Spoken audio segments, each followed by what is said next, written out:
आपला प्रगत महाराष्ट्र या शब्दाचाच अर्थ गतिशील महाराष्ट्र. ज्या वेळेला आपण पुरोगामी महाराष्ट्र म्हणतो त्यावेळेला फुले, आंबेडकर, शाहू यांच्या वैचारिक वारसा लाभलेलं हे महाराष्ट्र राज्य आणि म्हणून ते महाराष्ट्र राज्य प्रगतशील राज्य आहे. मग अशा वेळेला आपण म्हणतो की पुरोगामी विचार म्हणजे काय, प्रगतशील राज्य म्हणजे काय, आणि ही तीन नावं काय येतात त्याच्यामध्ये, फुले, शाहू, आंबेडकर. याचा जर आपण विचार केल्यानंतर थोडस आपण इतिहासामध्ये जर गेलो तर इतिहासामध्ये गेल्यानंतर तुम्हाला असं जाणवतं की ब्रिटिशांनी जवळजवळ 150 वर्ष या भारतावर राज्य केले. आणि 150 वर्ष राज्य का केलं त्याचं कारण की ह्या भारतामध्ये प्रचंड जातीयता, प्रचंड अंधश्रद्धा, स्पृश्य अस्पृश्य भेदभाव, वेगवेगळ्या अंधश्रद्धा, रूढी, परंपरा याच्यामुळे हा पूर्णपणे भारत देश ग्रासलेला होता. त्याच्यामुळेच कदाचित 150 वर्ष इंग्रजांनी राज्य केले. आणि ज्यावेळेला आपण फुले, शाहू, आंबेडकर यांचा पुरोगामी विचारांचा महाराष्ट्र राज्य असं म्हणतो तर त्यावेळेला थोडस आपण इतिहासामध्ये जर गेलो तर महात्मा फुलेंची आता 11 एप्रिल रोजी आपण जयंती साजरी केली. आज 14 एप्रिल रोजी डॉक्टर बाबासाहेब आंबेडकर यांची आपण 134वी जयंती साजरी करत आहोत. 11 एप्रिल आणि 14 एप्रिल महात्मा फुले आणि डॉक्टर बाबासाहेब आंबेडकर. महात्मा फुलेंचा जर कालखंड जर बघितला तर 11 एप्रिल 1827 ते 1809 ब्रिटिशकालीन भारत. ह्या ब्रिटिशकालीन भारतामध्ये तुम्ही जर बघितलं तर प्रचंड अस्पृश्यता, जातीयता त्याच्यामध्ये होती. आणि या प्रचंड अस्पृश्यता आणि जातीयतेचं निर्मूलन करण्यासाठी एक पुरोगामी विचार येतो म्हणजे तो महात्मा ज्योतिराव फुले. आणि महात्मा ज्योतिराव फुले आणि सावित्रीबाई फुले हे प्रवाहाच्या विरोधात काम करत आहेत. आणि त्यांना तिथे जाणीव होते की आपण शिक्षणाची खास झाली पाहिजे. त्या कालावधीमध्ये तुम्ही जर बघितलं तर शिक्षण हे फक्त विशिष्ट वर्गांचीच मक्तेदारी. शिक्षण हे अस्पृश्य लोकांना, खालच्या जातीच्या लोकांना हे शिक्षण नव्हतं.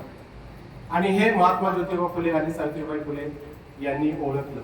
आणि पहिली स्त्री शिक्षणाची मुहूर्तमेढ महात्मा ज्योतिबा फुले आणि सावित्रीबाई फुले यांनी पुण्यामध्ये भिडेवाडा इथे लावली. आणि या महाराष्ट्रामध्ये पुण्यामध्ये महात्मा ज्योतिबा फुले आणि सावित्रीबाई फुले यांनी शिक्षणाची मुहूर्तमेढ लावली.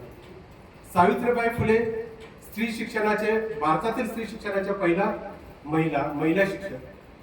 आणि त्या सावित्रीबाई फुले पुणे विद्यापीठाच्या ॲफिलिएटेड संलग्न महाविद्यालयाचे आपण प्राध्यापक आहोत.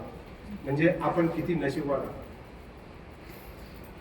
ज्या भूमीमध्ये स्त्री शिक्षणाची चळवळ सुरू झाली, ज्या भूमीमध्ये पहिली स्त्री शिक्षणाची शाळा चालू केली, त्या विद्यापीठाचे आपण शिक्षक आहोत, त्या विद्यापीठाचे आपण कर्मचारी आहोत. तर आपण या महाराष्ट्र भूमीचे खरंच आपण कृतज्ञता व्यक्त केली पाहिजे.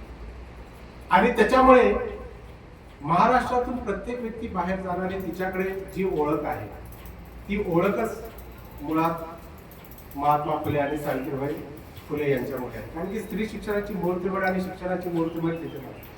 मग आता ज्या वेळेला महात्मा फुले आणि सावित्रीबाई फुले यांचा आपण थोडासा इतिहास वाचतो ते यांच्याकडे हे विचार कुठे आले, यांच्याकडे हे विचार आले ते आपले महाराष्ट्राचा आराध्य दैवत छत्रपती शिवाजी महाराज.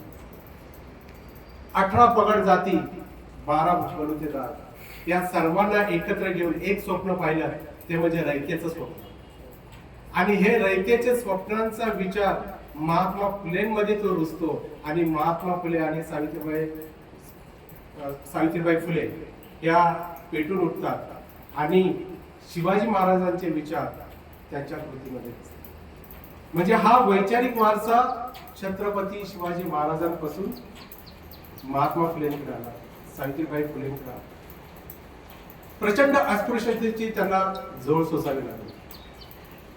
तुम्ही सावित्रीबाई फुलेंचा इतिहास जर वाचला तर शिक्षणासाठी त्यांच्या अंगावर चिकन फेक होत होती, त्यांच्या अंगावर शेण फेकत होते. अशा याच्यामध्ये सुद्धा त्यांनी ती स्त्री शिक्षणाची मुहूर्तमेढ लावली.